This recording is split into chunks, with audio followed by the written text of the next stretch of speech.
What you want, when you want it, where you want it. This is The Mesh. Listen up, barbecue lovers. 2 big events are coming to South Carolina's upstate, and both are packing 2 days of festival fun for the 3rd weekend in October. You don't want to miss the 25th annual Squealin on the Square in Lawrence, South Carolina, Friday, October 17th and Saturday, October 18th. There's going to be live music, local vendors, family fun, and of course, delicious barbecue in this Kansas City Barbecue Society competition. It's all happening in downtown Lawrence for Squealin on the Square, October 17th and 18th. Get more details at mainstreetlawrence.org. Downtown Abbeville's the site for the Hogs and Hens Festival, a Southern Barbecue Network competition featuring a full slate of craft vendors, live music, a kids zone, and, of course, some of the best barbecue east of the Mississippi. Don't miss Hogs and Hens, October 17th and 18th in downtown Abbeville. Complete festival information at abbevillecitysc.com. Squealin on the Square in Lawrence and the Hogs and Hens Festival in Abbeville, South Carolina's upstate, is smoking October 17th and 18th. And for Squealin on the Square, it'll be the 25th installment of Barbecue in Lawrence. 25 years of Squealin on the Square. We wanted to find out more about the festival and how it got its start, so we invited somebody who's been in since the ground floor the first year. Is Brad Abercrombie, who's Executive Director of Main Street Lawrence. Brad, welcome to the Low and Slow Barbecue Show. It's good to be here, Trigger. So, Brad, Squealin on the Square is the longest running festival in Lawrence, a barbecue festival that truly involves squealing in the form of a hog calling competition. Is that right, Brad? That is correct. We always had a hog calling competition, and it gets interesting over the years. How competitive is it? Can a stranger walk in and win it? Oh, a stranger can definitely walk in and win it. I mean, it's open to the public. You know, we never know who's going to sign up until the day of. What does it take to win the hog calling competition? You got to have a good set of lungs. That's great. So we're going to find out more about the competitions for barbecue and maybe a few other things in today's episode of the Low and Slow Barbecue Show. And you can find all our episodes at the website lowslowbbqshow.com. We've got blogs, details on the big barbecue festivals coming up October 17th and 18th. While you're at the website, sign up for the newsletter and get weekly deliveries of the latest Carolina barbecue news, food schedules, fundraisers, event lineups, including all the updates and details from Squealin on the Square, as well as Hogs and Hens. That's another festival coming up in the upstate of South Carolina during that weekend in October. And all that is at lowslowbbqshow.com. Today, we're talking with Squealin on the Square's Brad Abercrombie. Again, he's Executive Director for Main Street Lawrence. So let's take it from the top, kind of, Brad. What is Squealin on the Square? Well, Squealin on the Square is a huge barbecue competition that we started 25 years ago. We've kind of, the last few years, got away from the competition because getting teams here has been rough. But it's just a great turnout, community support. We're pulling from 4 and 5 counties away, and even some still come from out of state just to come to it. We have a great selection of barbecue. I think this year we have 9 bulk barbecue vendors, and then we have a lot of other food vendors also that is going to make up about 15 more different varieties, not just barbecue, but pretty much anything that you want to find, along with our craft and retail vendors also. Okay, so, and tell me where it's all going on. I know you say Main Street Lawrence. Tell me where it's happening. We are in the heart of the city of Lawrence, right here on our historic square. Okay. You can't miss it. You look up the historic courthouse in Lawrence County, and it brings you right to our square. Very good. And so you mentioned that there's competition that's back involved, but it's been hard to get folks lately. How long have you been part of a competition event? And tell me a little bit more about maybe those times of being difficult to bring people around. Well, I mean, we started out with KCBS, and we were loyal to them for almost 20 years. Mm-hmm. And it just got to where, with KCBS, we had to be a 25-team minimum to be a qualifier for the Jack or the Royale. And all our bulk barbecue vendors that sell here, we required them to be in the competition. So we knew we was going to get 6 or 7 right off the bat. Mm-hmm. And then getting the others coming in. We've had some years that we've reached a peak of 38. And then it just started dwindling down, and we stayed around that 20, 21 average for the team. Mhm. So, we just kind of stepped away from KCBS 2 years ago and just kept it as a festival. So it's a festival now. There's no competitive part. Well, we did bring back the competition part a little bit, but we brought it back on our own as a people's choice. Oh, I got you. I got you. We run a people's choice for 2 days, and it helps out because the winner of that gets a fancy little trophy that we have cut out from metal, and it's powder coated pink, shape of a pig this year, and $1,000 for first place. Yeah. Hey, that's great prizes. You don't have to deal with all the judging. It's just the people's favorite. There's nothing wrong with that. So how does that work? Did everybody try everything, or you just get to pick one and vote? Everybody comes in and they buy a ticket, get 10 samples. Okay. They can go around and sample and vote. They turn the votes in. We tally them up come Saturday evening before 5 o'clock, and we present the trophies and the money, and we're paying first through fifth place. Wonderful, wonderful. Now, when you do this, do you have people that come back year after year and try to contend for either the championship or maybe even without an official title, at least the people's favor in Lawrence? We do. We've had one running.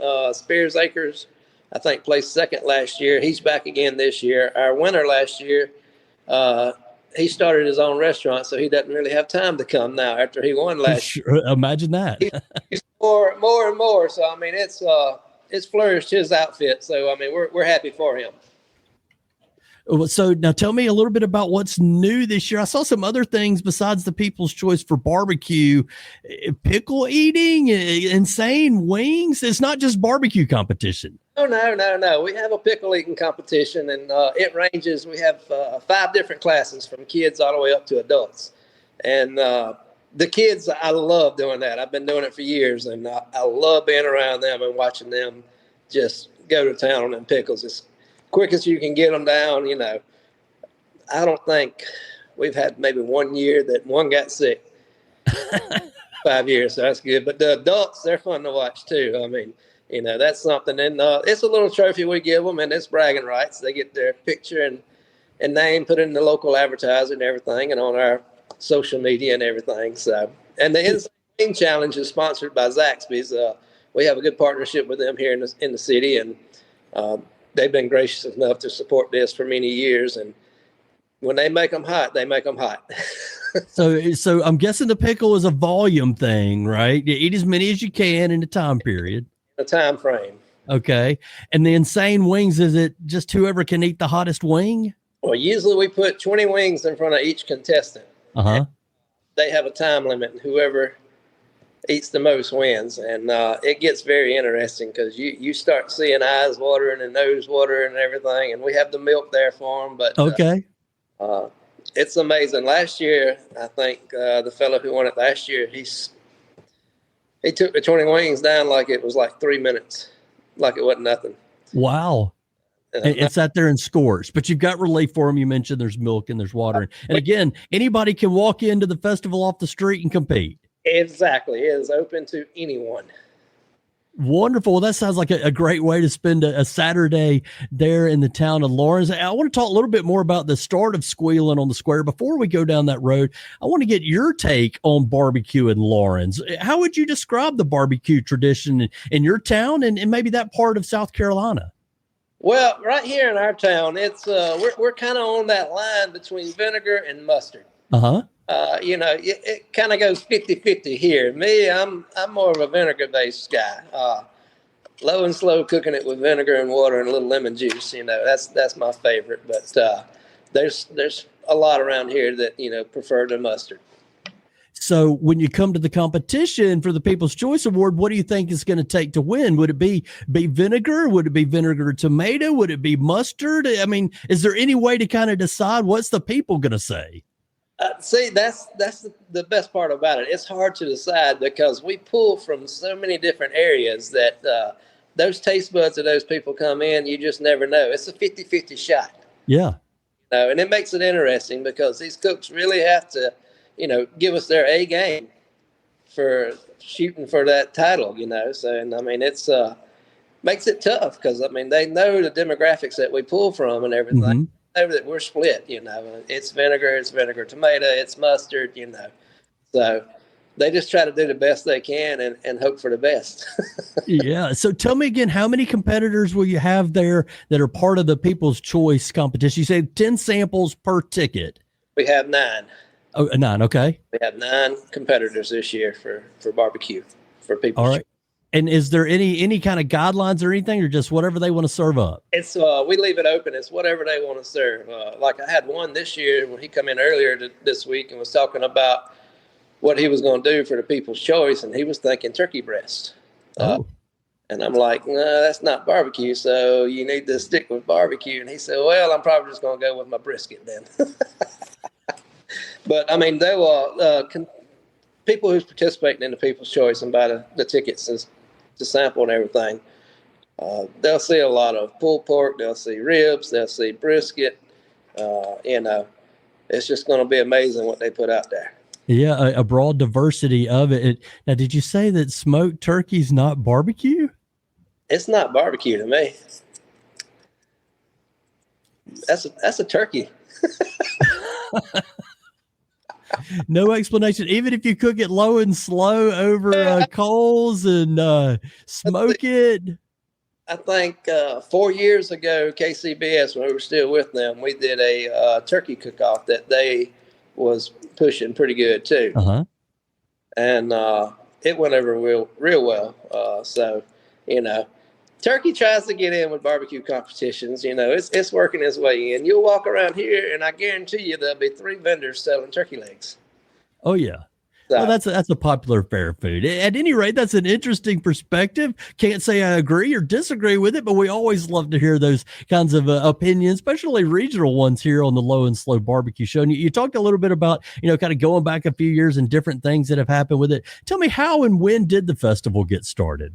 Well, it got started in 2000. Jenny Bower, who was the director at Main Street at the time, we had just finished up a 10-year stint of Pop Jubilee. And it kind of fizzled out a little bit. Nobody was coming, so they ended it. And then they decided, well, we need a festival. A couple of our local vendors that had been here and doing like food trucks and all back then, before they got popular, helped out. And they said, let's do a barbecue competition. Let's do a barbecue festival. So they got the idea and they rolled with it. They reached out to KCBS. We become a competition, and it has grown ever since. It is the longest running festival that Lawrence has had to date.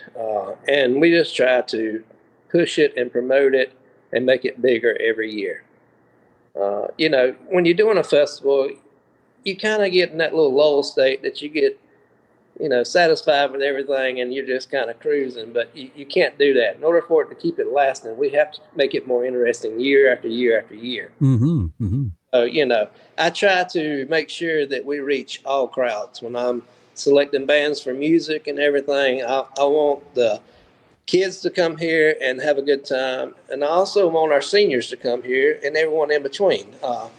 You just gotta have an open mind and remember that, it's not what you like, it's what everybody else likes. So. Yeah, what's popular, what keeps people coming back? You say trying to innovate and keep it unique and interesting. What's something you've done this year to keep it new and interesting, or maybe respond to a request for the audience? Well, this year we felt like we've been missing that 18 to 35-year-old crowd. So we've really focused on our bands. We're bringing in new bands that, we've never had before. We're treading out in water that we hadn't been in, and we're hoping it works. We've added beer. Our beer sales will be going again. We added it about 4 or 5 years ago.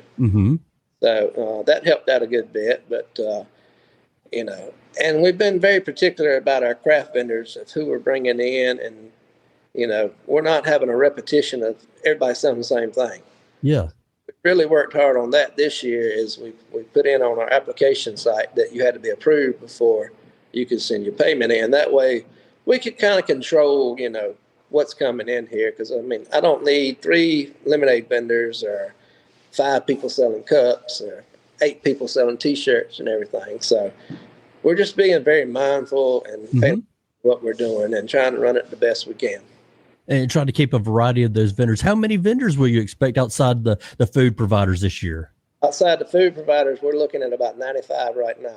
95. And I saw that the deadline ended in September, middle part of September. How soon do people start lining up? So maybe somebody listening that didn't get in this year can kind of keep it in mind for next year. Well, we start planning Squealin on the Square. I start on my part in January. Okay. It takes that long to get everything together and everything. Mm-hmm. Usually we open registration up usually by July or August. So you can always look to our website. That registration usually opens up the end of July, 1st of August. Is what we try to do every year. And how quickly do both of the categories of both food and other vendors fill up? Within 3 weeks. Really? Yes. Wow. So now as the organizer getting started in January, what do you feel like the secret to success in putting on a good barbecue festival is, outside of some of the things you mentioned, from, keeping it fresh and reaching out to other audiences? You just have to be stable and consistent.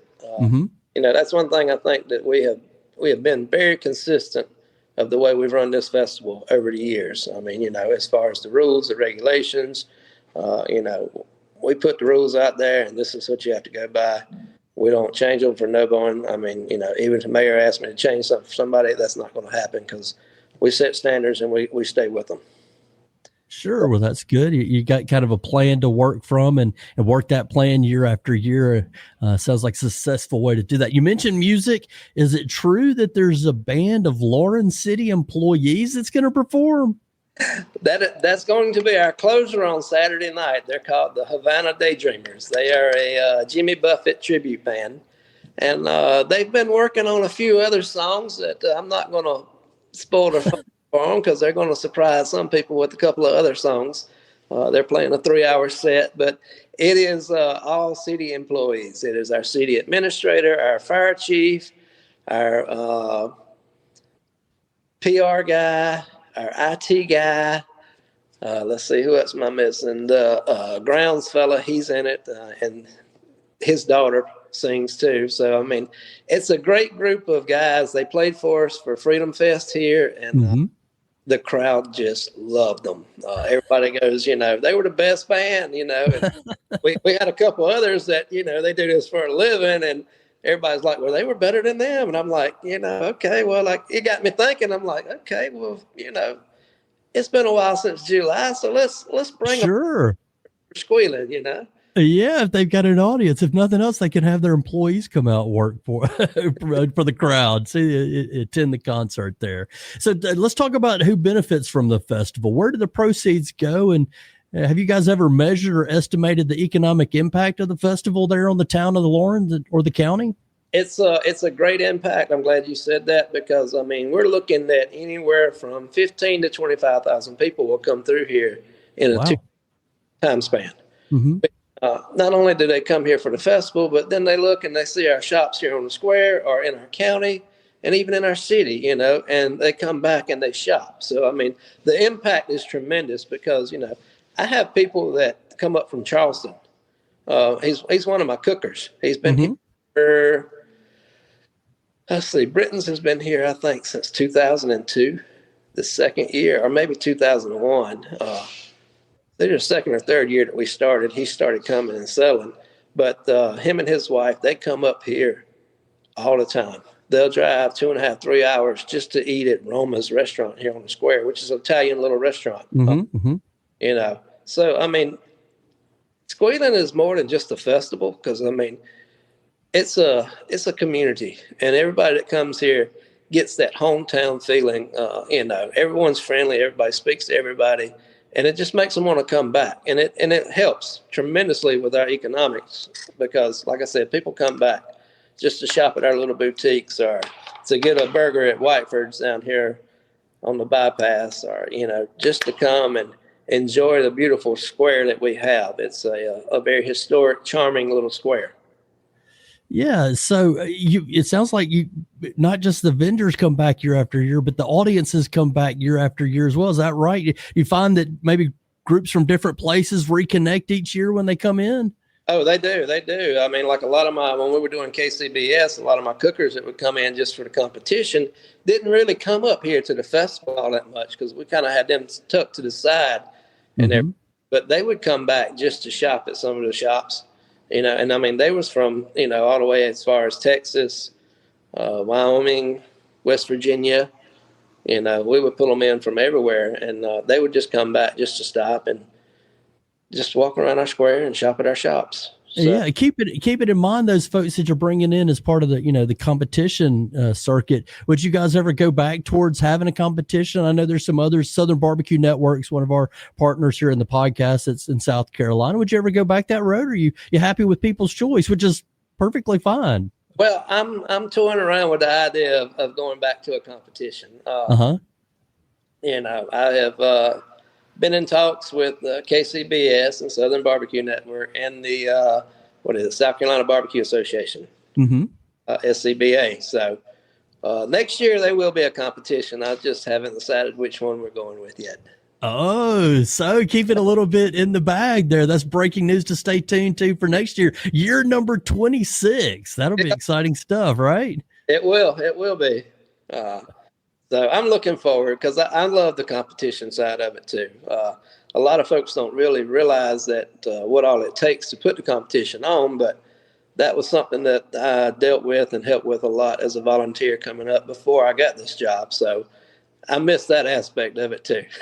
Yeah, and that's a piece I wanted to mention too, and make sure we touched on. You started out as a volunteer again in those early years of Squealin on the Square. Tell me about how you've kind of evolved your role at the organization that's now putting out such a great event.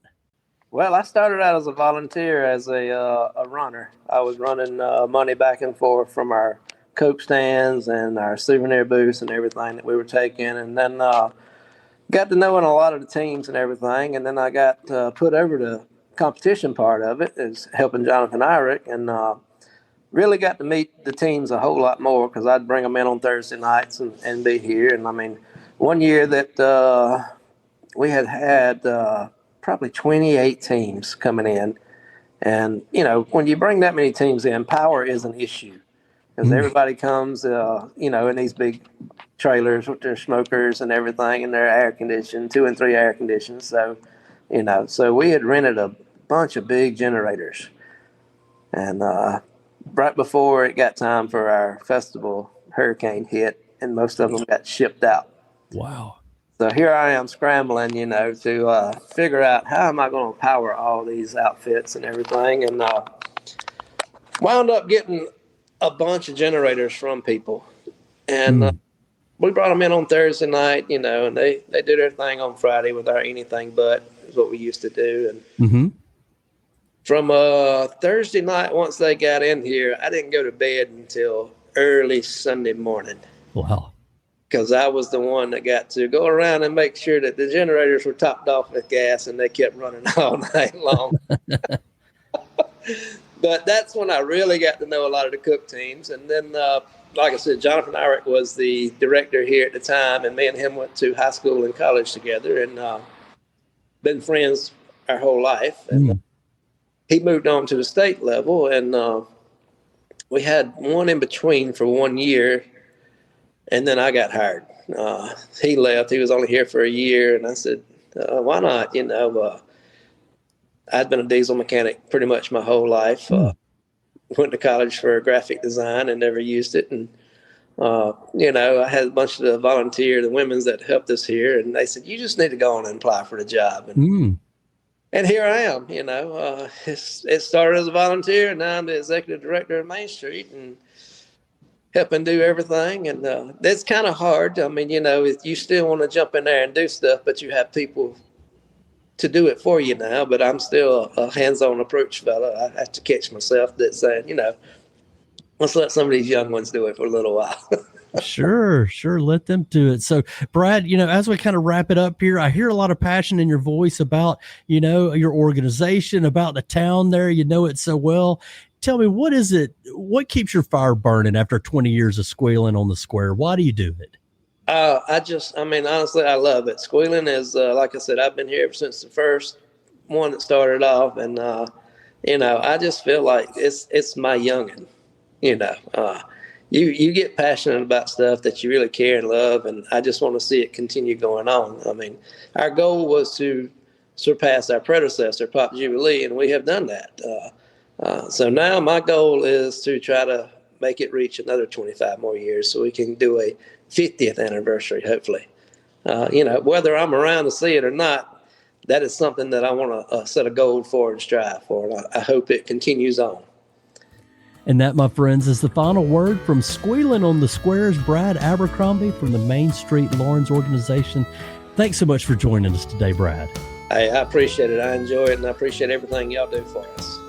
Well, it's our pleasure. You can get more details on the mainstreetlawrence.com. Also, stay tuned to the Low and Slow Barbecue Show for more detail over the next couple of weeks ahead of the festival. Again, it's October 17th and 18th in Lawrence, South Carolina, in Lawrence County. And we'll keep you up to date at our website, lowslowbbqshow.com. That's where you also find more interviews and blogs related to the festival and other events and other pit masters. You can also sign up for a free newsletter and get the latest barbecue news delivered to your email inbox on Tuesday mornings. Of course, we'll have updates on the festivals and links to the tickets and how you can get in and all that good stuff in the newsletter each week as well. You've been listening to the Low and Slow Barbecue Show on the Mesh.tv network of podcasts. If you like what you hear, please give us a 5-star rating on your favorite podcast stream. Share our podcast with your barbecue friends, and be sure to follow us on Instagram, Facebook, and YouTube. Again, thanks to our guest, Brad Abercrombie, for Squealin on the Square, coming up October 17th and 18th in downtown Lawrence, South Carolina. Don't miss this fun event. Thanks to everyone at the Mesh.tv network of podcasts, especially our producer, Andrew Moose. Finally, thank you for listening to the Low and Slow Barbecue Show. I'm Chigger Willard, reminding you that for the best barbecue and the best barbecue podcast, make it low and slow.